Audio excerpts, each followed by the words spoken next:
Alhamdulillahi Rabbil Alamin. Wassalatu wassalamu ala ashrafil anbiya'i wa imamul mursalin Sayyidina Muhammadin wa ala alihi wa sahbihi ajma'in. Wa la hawla wa la quwwata illa billahil aliyyil azim. Nawayna at-ta'alluma wa at-ta'lim wa naf'a wal intifa' wa at-tadhakkura wa at-tadhkir wal ifada wal istifada wal hath 'ala at-tamassuki bi kitabillah wa sunnati rasulih ad-da'watu ila al-huda dalalatu 'ala al-khair ابتغاء وجه الله ومرضاته وقربه وثوابه من الله تعالى. يقول المصنف رحمه الله تعالى في كتابه إلى أن قال فصل في النذور. النذور جمع نذر وهو أن يقول الشخص إن شفى الله مرضي فلله علي أن أتصدق بربية مثلا أو أن أصوم 3 أيام أو أن أصلي ركعتين ويلزمه من ذلك أن يعمل ما وعده على نفسه. Hari ini kita masuk ke pasal yang berkaitan dengan an-nudhur. An-nudhur itu jamak nadar. Kalau satu nadar, kalau jamak nudhur. Tahu nadar ya? Nazar kan biasa ya, Indonesia banyak orang juga yang nazar. An-nudhur, adapun an-nudhur jam'u nadrin, jamak daripada kata nadrin. Mufradnya nadrin, jamaknya nudhur.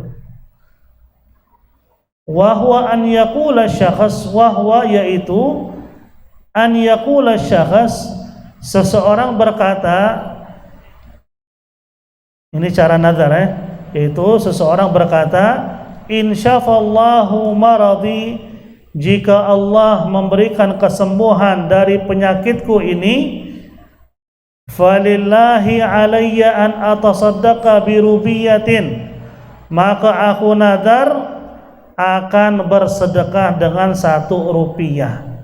Contoh ya, ini pengarang kitab kan ngarang nih kitab berapa tahun, ratusan yang lalu. Jadi 1 rupiah itu ada harganya, jangan disamain sama sekarang. Ini sebagai contoh, orang sakit tiba-tiba bilang kalau saya diberikan sembuh sama Allah, saya nazar akan bersedekah dengan uang sekian-sekian. Nah itu namanya apa? Nazar. Kapan wajib dilaksanakan? Jika Allah memberikan dia kesembuhan. Jadi yang diinginkan tercapai wajib dilaksanakan nazar. Ini lebih sering biasanya orang tua nazar itu kalau anak di sekolah atau anak mau kerja, lagi mau bikin lamaran kerja, itu kan suka ngomong sama orang tua, doain bu, doain pak. Nah itu biasanya kadang-kadang orang tua suka nazar, kalau kamu diterima di pekerjaan ini dan ini, ibu sudah nazar, atau dibilang apa? Sudah niat bulat, ibaratnya kayak nazar dah. Ibu bakal bikin nasi apa? Nasi apa namanya itu? Hah? Bukan tumpeng. Nasi kuning lah, nasi merah kah? Tiba-tiba subhanallah anaknya diterima, wajib dilaksanakan. Karena sudah bernazar ya. Seperti halnya ada juga yang cerita dan bertanya langsung ketika kita masih ngajar di Masjid Al-Awamin. Itu ada orang bilang, saya pernah nadar kalau saya diterima di perusahaan tertentu, saya akan motong 2 ekor sapi dan saya akan berikan dagingnya ke tetangga dan fakir miskin. Nadar itu ke fakir miskin, nggak bisa ke tetangga. Nadar jatuh wajib. Terus sekarang saya diterima, alhamdulillah. Cuman untuk menjalankan nadar saya masih berat, soalnya uangnya belum cukup. Dosa gak saya kalau tunda? Saya bilang kagak dosa. Kapan Anda ada uangnya langsung buru-buru laksanakan, karena Anda sudah nazar ya. Au an asuma 3 ayyam, atau dia nazar, jika aku disembuhkan oleh Allah, aku nazar akan puasa 3 hari. Nah itu juga nazar. Puasa sunnah adalah sunnah, jika dinazarkan jatuhnya wajib. Au an usalli rak'ataini, Atau jika saya disembuhkan sama Allah, saya nadar akan sholat 2 rakaat di masjid fulan bin fulan. Nah 2 rakaat itu jatuhnya nadar. Jika dia sembuh wajib ke masjid tersebut dan dia sholat 2 rakaat. Niatnya gimana? Cara niatnya gimana? Saya niat sholat 2 rakaat yang saya nadarkan lillahi ta'ala, nawaitu usalli sunnatan mandur rakaatain lillahi ta'ala. Saya niat sholat 2 rakaat yang saya nadarkan karena Allah. Atau pas lagi nyembelih sapinya, pas dia nadar, begitu juga diniatkan bahwa itu sebagai nadar. Cuman sering terjadi di masyarakat kita, mereka berkurban sedangkan mereka nggak sadar kalau mereka nadar. Ini umum di Indonesia nih, suka ketika beli kambing seandainya, pas transaksi dibilang ini adalah hewan kurban saya, itu jatuhnya nadar. Atau pas lagi disembelih dia ngomong begitu. Makanya ulama kita ngajarin sertakan kata sunnah supaya nggak jadi nadar. Itu mau potong kambing sunnah kurban, pakai kata sunnah kurban. Saya niatkan ini adalah kambing sunnah kurban saya. Nah kalau sudah ada kata sunnah, Anda aman. Jadi mau ngambil sepertiga dari daging boleh, mau kasih ke orang kaya boleh, mau ngasih fakir miskin semua juga boleh, karena bukan nadar.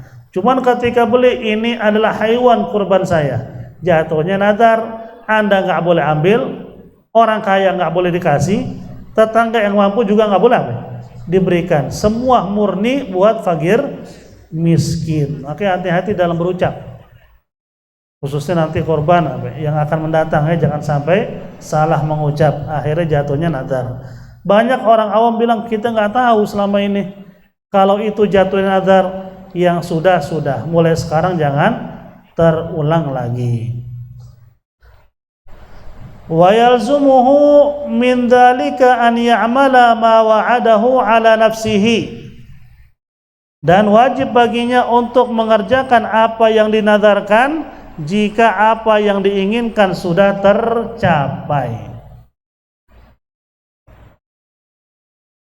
Wala yasihhun nadru fi ma'siyatin, tidak sah nadar untuk perbuatan maksiat. Contoh gimana? Jika saya bunuh fulan bin fulan, saya akan bersedekah dengan 3 ekor kambing seandainya. Nah, itu nadar boleh gak begitu? Itu nadar maksiat. Ingin melakukan sebuah maksiat dinadarkan dengan kebaikan, itu enggak sah, haram. Atau jika saya mampu untuk mengundang teman-teman rame-rame mabok, saya engkau yang bayar, jika itu tercapai saya akan bersedekah sekian-sekian juta di jalan Allah. Itu enggak boleh juga, karena nadar Anda maksiat. Wala kadzalika la yan'aqidu an-nadru ala tarki mubahin au ka qawlihi la akul lahman wala ashrabu labanan wa ma ashbaha dzalik. Dan juga tidak sah nadar untuk meninggalkan sebuah perbuatan yang mubah. Contoh gimana? Nadar untuk meninggalkan sebuah perbuatan yang mubah. Contoh seandainya jikalau saya sembuh dari penyakit saya nadar tidak akan makan daging lagi, lahman. Saya nggak akan makan daging lagi. Nah itu kata ulama tidak bisa dijadikan sebagai nadar, karena makan daging mubah, bukan sesuatu yang diniatkan bertakarrub ilallah. Nadar itu harus perbuatan yang dengannya kita mendekatkan diri kepada Allah. Sedekah atau beli sapi, tapi daging buat fakir miskin. Jadi perbuatan yang ada nilai pahalanya, itu baru boleh dijadikan nadar. Atau dibilang kalau saya sembuh dari penyakit, saya nadar tidak akan minum air putih lagi. Nah itu kagak nyambung, karena itu bukan perbuatan mendekatkan diri kepada Allah Subhanahu wa taala. Jadi madhab Syafi'i dan madhab Maliki bilang nadar atas perbuatan mubah itu tidak sah, nggak boleh. Wa ma asbaha dzalik, dan yang semisalnya itu. Contoh gimana semisalnya? Semisalnya lagi seandainya dibilang, kalau saya diterima di pekerjaan tertentu, saya nadar tidak akan pakai peci lagi. Kagak nyambung. Atau saya nadar nggak akan apa? Nggak akan lagi pakai baju warnanya kuning. Itu bukan nadar. Nadar harus Anda itu mengucapkan sesuatu yang dengannya Anda mendapatkan nilai pahala di sisi Allah Subhanahu wa taala. Jadi nadar itu harus yang bermanfaat, nggak boleh ngucap nadar yang tidak bermanfaat, apalagi maksiat. Dan yang kedua, dan nggak boleh nadar itu diniatkan melakukan sesuatu yang apa? Meninggalkan sesuatu yang mubah karena tidak sah. Apalagi nadarnya udah haram, ngelakuin sesuatu yang mubah, lebih ngaco lagi. Jika saya bunuh fulan min fulan, saya niat, saya nadar nggak akan makan daging. Udah nggak nyambung dua pihaknya tuh. Nadar yang nggak nyambung, yang dinadarkan pun kagak nyambung. Satu udah haram, kedua nadarnya pun tidak sah. Jadi nadar itu perbuatan yang ingin kita capai, dengannya kita akan berbuat kebaikan di sisi Allah. Entah bersedekah, entah beramal, itu disebut dengan nadar. Kayak puasa itu kan amal. Berarti dengan puasa saya mendekatkan diri kepada Allah Subhanahu wa taala. Itu baru disebut dengan nadar. Kesimpulan nadar itu diperbolehkan. Bahkan banyak orang-orang dulu tuh suka bilang, jika ingin masalah Anda cepat tercapai, sesuatu yang ingin Anda capai cepat tercapai, cobalah dinadarkan. Lagi mau ngapain ya seandainya kayaknya agak rumit, nadar aja deh. Kalau berhasil saya nadar, saya mau ngasih ini ke majelis ini atau ke masjid ini, boleh. Atau ke individu masih boleh. Jika saya berhasil begini-begini, saya akan ngasih si A ini, boleh, itu nadar namanya. Dulu ada orang pernah datang ke Habib Abdul Qadir As-Segaf, rahimahullah taala, seorang wali kutub ya, di Jeddah. Beliau pernah dihampiri oleh seseorang, dibawain duit 1 juta rial Saudi. 1 juta rial Saudi itu berapa duit sini? Kurang lebih hampir 4 miliar. Dibawain pakai koper. Dibilang sama Al-Habib Abdul Qadir, nih adalah pemberian dari saya. Saya sudah nadar. Karena saya ada urusan, alhamdulillah Allah kasih jalan, dan saya sudah niat akan memberi kepada antum wahai guru 1 juta rial Saudi. Ditolak sama dia. Kata beliau, kalau antum tolak saya buang.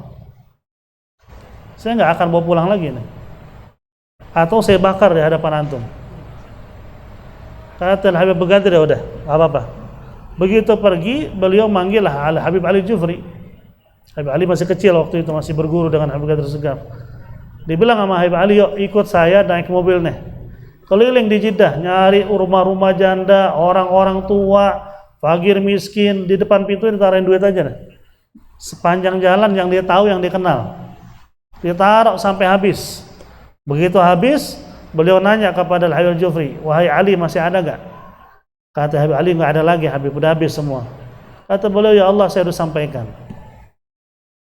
Itu orang-orang soleh yang nggak mikirin dunia, ya. Bahkan dunia ini ditolak sama dia. Bahkan ada salah satu orang datang ke majelis beliau, ini dari kalangan mereka nih yang dikit-dikit membid'ahkan kita. Datang tujuannya hanya ingin mencari kelemahan, bukan mengaji, bukan murni ngaji, cuma nyari kelemahan. Tiba-tiba dengan angkuhnya bilang kepada guru, saya kemungkinan mulai besok nggak ngaji lagi. Kata gurunya, kenapa? Saya datang jauh, rumah saya jauh, lebih dari 100 kilo kemari. Jadi saya naik bis tiap saat juga butuh ongkos. Nggak mungkin saya ngaji mulu begini. Apa yang dilakukan oleh beliau? Diajak ke tempat basement dia, parkiran mobil dia, disuruh pilih yang mana yang dia mau. Disuruh anaknya kasih kuncinya, kasih surat-suratnya, suruh dibawa. Yang penting jangan pernah ninggalin ngaji. Akhirnya dia nangis minta maaf dibalikin mobilnya. Tujuan dia kepengen apa? pengen bikin nih guru marah atau mengeluarkan kata-kata kurang baik biar dijadikan sebagai alasan bahwa Ahlussunnah wal Jamaah itu nggak baik mereka. Ternyata yang ditunjukin adalah kebaikan luar biasa. Kita masih jauh lah ngelakuin hal semacam itu, tapi minimal kita bisa ikuti cara mereka.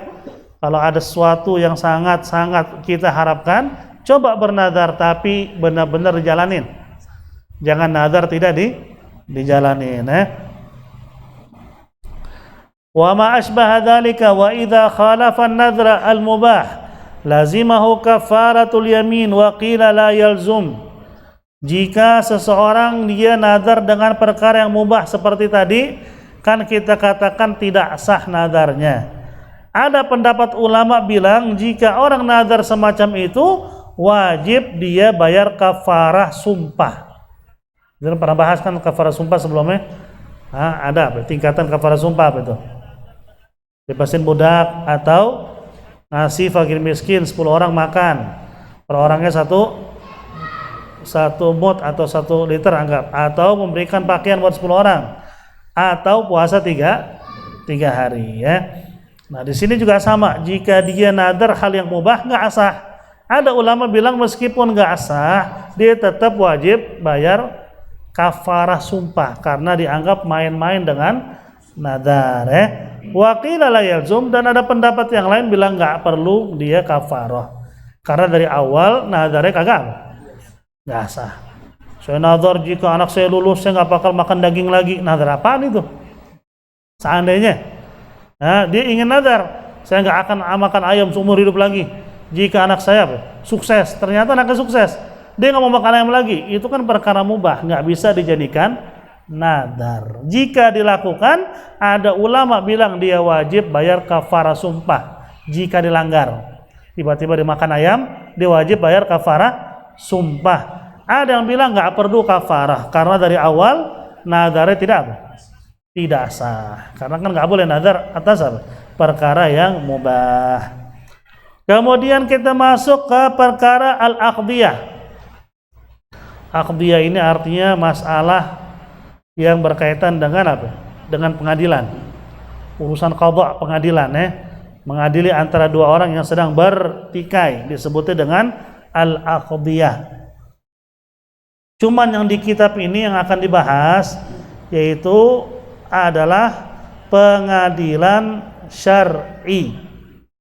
Pengadilan sesuai dengan syariat Islam. Nggak apa-apa kita bahas.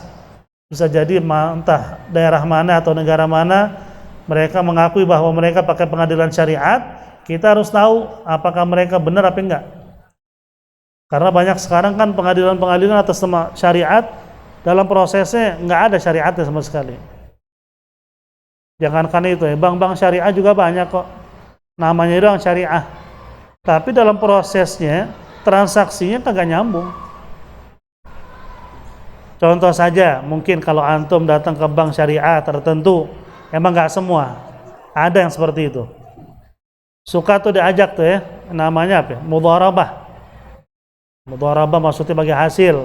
Anda naruh duit, jika ada keuntungan akan ditransfer ke rekening. Jika nggak ada, yang ada transfer. Nah, mudharabah itu boleh nggak? Yang namanya kerjasama musyarakah itu boleh, cuman dengan catatan apa yang akan dilakukan semua saya tahu. Ketika saya ditawarkan sama bank syariah mudharabah, saya harus tahu dalam bidang apa diputar uangnya, bagi hasilnya semacam apa, dan kira-kira setiap bulannya itu ada keuntungan atau tidak ada keuntungan, dan yang dikerjakan itu di perdagangan atau bukan perdagangan, harus tahu. Kan nggak bisa jawab, coba aja deh ente datang ke bank syariah nggak bisa jawab. Ketika ente ditawarin, ente tanya, pasti karyawannya bilang, waduh saya nggak tahu apa-apa pak, cuma ditawarin aja begini, lah kagak bisa. Atau suka ada bank syariah masih pakai istilah kredit emas. Mana boleh masih kredit, itu haram. Tapi kadang-kadang mengatasnamakan syariah. Nah itu bahayanya di situ. Makanya kita perlu tentang hukum Islam tahu, karena khawatir ada orang membawa-bawa nama syariat. Al-aqdiyatu jam'u qada'in wa huwa faslul hukumati baina khasmaini bi hukmillahi ta'ala. Al-aqdiyah jamak daripada qadha. Kalau satu hukuman qadha itu disebut dengan qadha'un. Jika jamak aqdiyah. Kalau bahasa kita pengadilan. Pengadilan itu apa? Hukumah. Hukumah itu bisa dikatakan pengadilan juga. Mahkamah ya, bukan hukumah, mahkamah. Mahkamah itu adalah tempat pengadilan. Kalau bahasa fushanya disebut dengan qadha. Kalau bahasa amiyahnya, bahasa Arab dalamnya disebut dengan mahkamah. Kalau banyak disebut mahakim. Di sini aqdiyah, qadha sama aja. Aqdiyah itu pengadilan-pengadilan. Qadha satu pengadilan ya. Apa sih fungsi pengadilan? Wahwa faslul hukumati, yaitu menentukan sebuah hukum baina khasmain, di antara dua orang yang bertikai, bi hukmillahi ta'ala, dengan hukum syariat Allah. Itu arti pengadilan ya. Faslul hukumah apa tadi?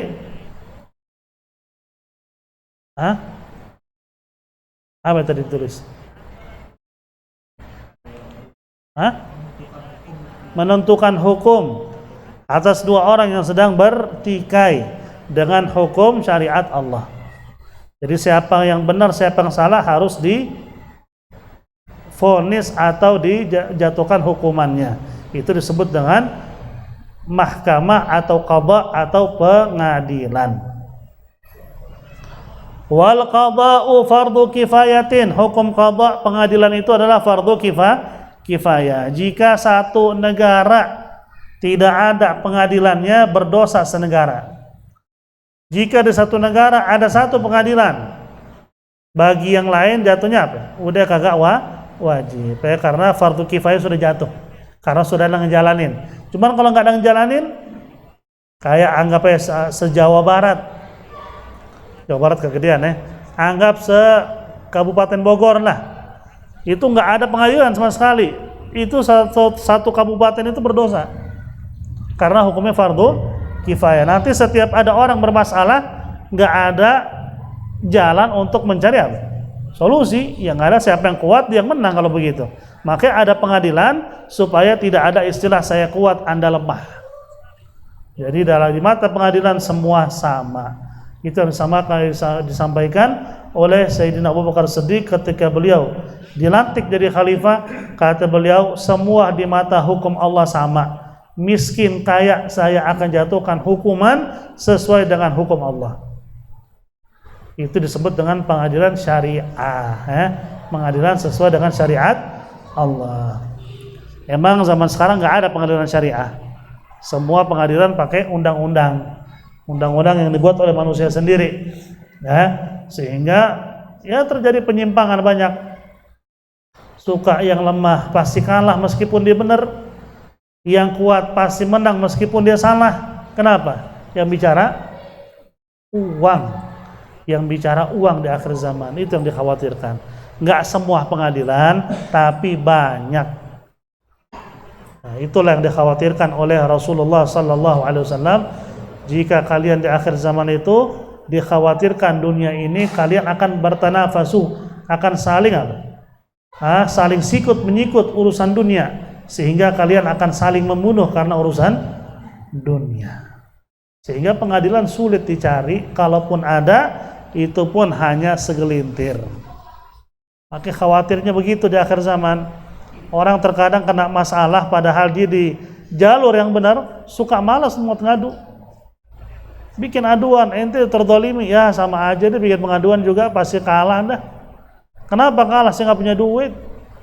Nah itu masalahnya. Kalau di pengadilan agama Allah, syariah, itu nggak ada istilah saya nggak punya duit atau punya duit. Pengadilan itu semua yang ada di dalamnya itu apa? Sudah digaji oleh khalifah yang ada saat itu. Jadi nggak ada istilahnya ini main duit, ketahuan bisa dihukum mati. Awalnya dihukum potong tangan, walaupun dia hanya sebagai pengacara atau jaksa. ketahuan disuap padahal dia ngebela yang salah, itu ada potong tangannya. Nah, sekarang kan sulit, walaupun ada, cuman lebih banyak apa? Sulitnya kita menemukan kebenaran, walaupun masih ada orang-orang yang baik. Wala yajuzu an yalil qada illa man istakmala fihi 15 khuslah. Wala yajuzu, tidak diperbolehkan, an yalil qada, agar menjadi sebagai hakim di pengadilan syariat, kecuali dia memenuhi 15 syarat. Nah, ini hakim di pengadilan syariat, bukan di pengadilan yang sekarang. Sekarang kan tergantung apa? Sekolahnya. Dia sekolah hukum ya, dia bisa jadi apa? Jadi hakim. Ini kita bicara di zaman dulu. Dulu ada hukam syariah, mereka itu siapa sih yang boleh jadi hakim? Itu harus memenuhi 15 syarat. Dulu nggak ada istilah S1, S2, S3. Bahkan kalau kita baca Imam Syafi'i, Imam Ahmad, Imam Maliki, Imam Hanafi, tidak ada gelar bagi mereka, la doktor wala profesor. Karena zaman dulu kagak ada artinya gelar. Yang ada arti cuma pembuktian. Anda benar alim, diakuin ilmunya, Anda berarti orang alim. Zaman sekarang kan yang penting gelar, walaupun orangnya bodoh kagak ngerti, gelar aja udah. Yang penting gelar S1, S2, ngerti nggak ngerti, yang penting gelarnya jadi mahal. Orang itu ada nilai karena gelarnya, bukan ada nilai karena ilmunya di akhir zaman. Kalau dulu enggak, ilmu nomor satu, gelar kagak ada. Imam Syafi'i siapa yang mengakui dia sebagai orang alim? Ulama sedunia. Anda lihat kecerdasannya, seperti Ibnu Sina dalam ilmu tib, ilmu kedokteran. Apakah dia punya gelar sebagai profesor atau siapa? Kagak ada. Tapi dia menemukan semua cara dan tata cara bedah. Ketika ada orang sakit harus dibedah bagaimana caranya. Semua dari Ibnu Sina, ya. Nah, makanya di sini disampaikan bahwa menjadi hakim dalam pengadilan agama Islam itu 15 syarat. Yang pertama adalah al-Islam, udah pasti. Kalau bukan Islam nggak boleh jadi hakim di pengadilan agama Islam. Sama halnya kebalikannya mungkin juga sama kali ya. Kalau negara mayoritas orang Nasrani, nggak mungkin hakimnya orang Islam, ya. Kemudian yang kedua al-bulugh, balik. Anak walaupun secerdas apapun tidak bisa dijadikan sebagai hakim. Umur masih 11 tahun tapi cerdasnya luar biasa, belum balik, nggak bisa jadi hakim. Yang ketiga al-aqlu, berakal, artinya waras, ya, kagak gila. Ada orang Islam balik tapi akalnya kagak ada, atau rada-rada, kadang-kadang sadar, kadang-kadang apa? Kadang-kadang belok. Nah, kagak bisa jadi hakim. Takutnya pas lagi ada perkara, pas datang beloknya, bukan datang sadarnya. Makanya nggak bisa jadi hakim. Yang keempat al-hurriyah, artinya merdeka. Budak tidak boleh menjadi hakim. Yang kelima ad-dzukurah, laki-laki. Jadi perempuan nggak boleh jadi hakim di pengadilan agama Islam. Ya, kenapa? Karena perempuan lebih banyak apa? Nah, kalau bahasa Arabnya main syuur, pakai perasaan. Ini orang udah harus dihukum mati seandainya emang dia bunuh orang, dan kelihatan banget apa? Perencanaannya. Begitu mau dijatuhkan hukuman dia nangis. Ada anak bini datang, yang ada apa? Perempuan namanya juga. Ya kasihan banget tuh anak yang ada bapaknya hilang. Dia nggak bersalah deh, kesian, bisa aja begitu. Perempuan lebih banyak pakai perasaan, lembut. Wanita itu punya perasaan apa? Lembut, beda sama laki-laki. Makanya nggak bisa jadi hakim di pengadilan. Jadi saksi boleh, tapi nggak boleh sendiri. Dua wanita itu dalam kesaksian itu 2 wanita banding satu laki-laki, ya. Yang keenam al-adalatu, yaitu adil. Kalau fasik, kebalikannya fasik. Tahu fasik? Orangnya nggak bisa dipercaya, suka menerima sogokan, orangnya pernah mabok, pernah main judi, tiba-tiba mau diangkat jadi hakim nggak bisa, karena sudah ada ciri-ciri kefasikan. Dia harus adil, orangnya dikenal oleh warga sekitar, oleh negaranya atau kotanya orangnya baik, orangnya santun, orangnya nggak pernah nyakitin orang, orangnya baik luar biasa. Nah itu disebut dengan adalah, adil. Fasik kagak boleh. Fasik apa? Orang yang apa? Terjerumus dalam dosa yang besar dan juga sering melakukan dosa yang kecil. Dosa besar jalan, dosa kecil juga apa? Apalagi itu disebutnya dengan fasik.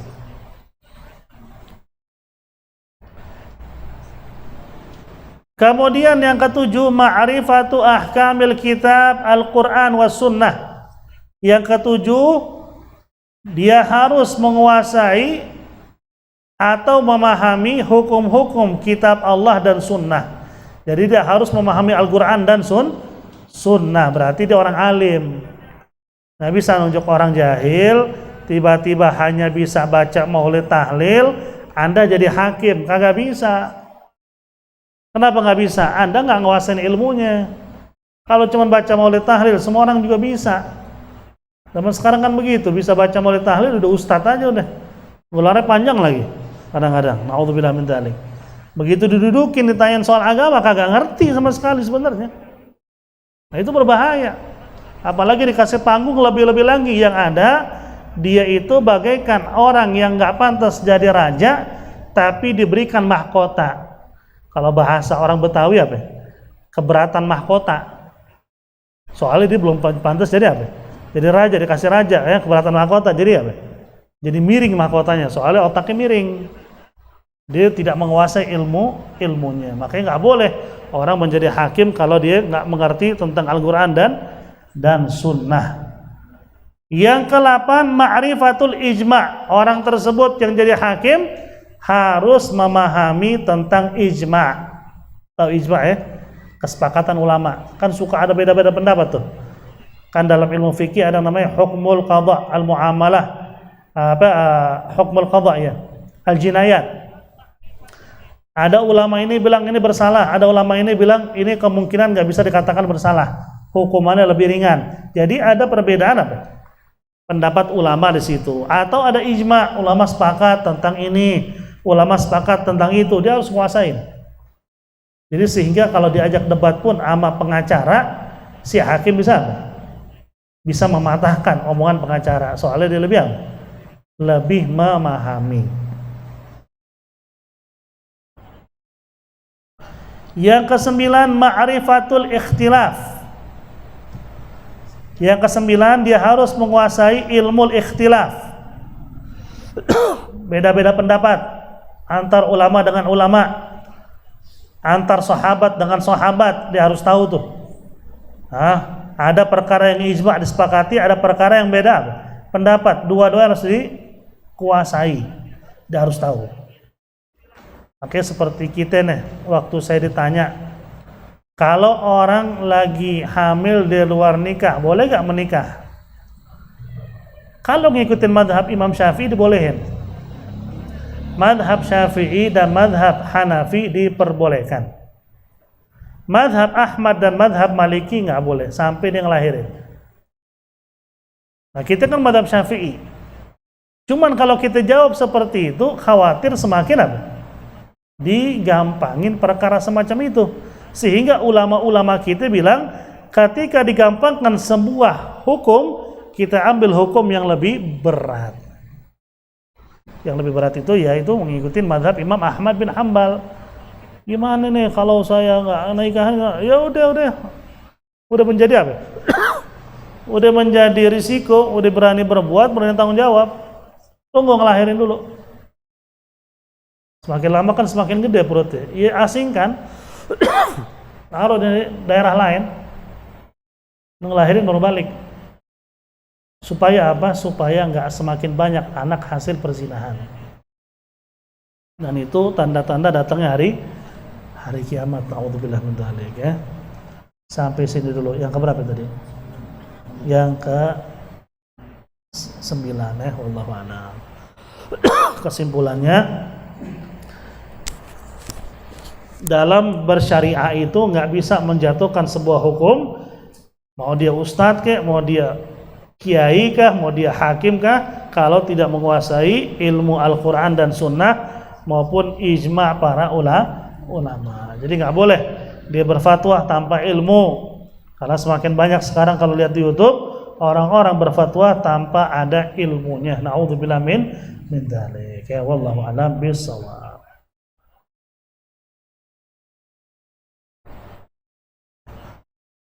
الفاتحة على هذه النية وعلى كل نية صالحة وإلى حضرة النبي سيدنا محمد صلى الله عليه وآله وصحبه وسلم بسر الفاتحة.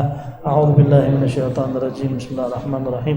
الحمد لله رب العالمين الرحمن الرحيم إياك نعبد وإياك نستعين اهدنا الصراط المستقيم صراط الذين أنعمت عليهم غير المغضوب عليهم. اللهم بحق الفاتحة وسر الفاتحة بكرمة الفاتحة يا فرج الهم يا كاشف الغم يا من لعبدي يغفر ويرحم بفضل سبحان ربك رب العزة عما يصفون وسلام على المرسلين والحمد لله رب العالمين. يا ربنا اعترفنا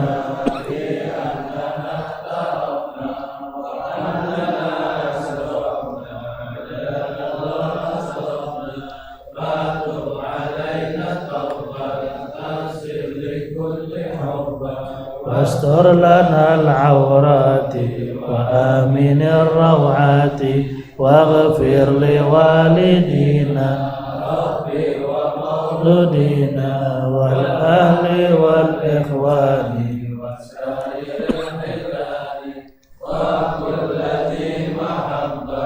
أو جيرة أو صحبة والمسلمين أجمعين